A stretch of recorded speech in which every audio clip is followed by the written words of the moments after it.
1960s, a district in an East African country mandated that outhouses be built at every home.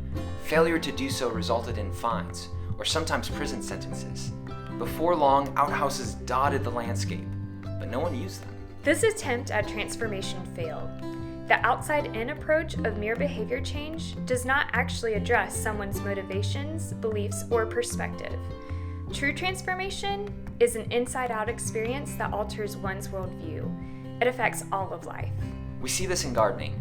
If you throw the outer skin of an onion into the ground, you'll never see a new plant grow. It is the bulb, the core, that produces life. If our worldview is this core, then surrounding it are layers of experiences, customs, and behaviors. Our worldview and experiences shape our behaviors and traditions. Often, outside-in attempts at transformation allow conflicting social norms and beliefs to exist at the same time.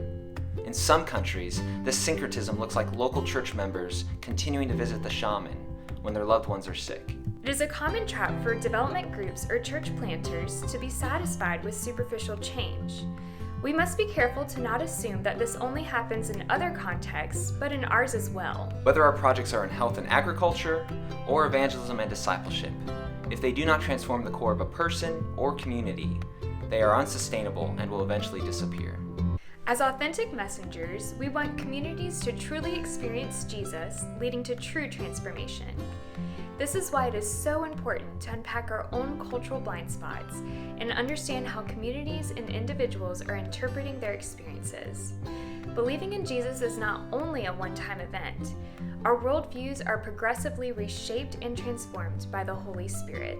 We have shared examples of transformation that fails, but lasting transformation does happen. Some of our colleagues had been laboring for months in a village where the wife of a local politician had fallen ill to AIDS. 2 weeks before she died, she accepted Christ, in part due to the consistent care and compassion shown by the team. Her death was a catalyst as her husband and other community leaders in their households accepted Jesus.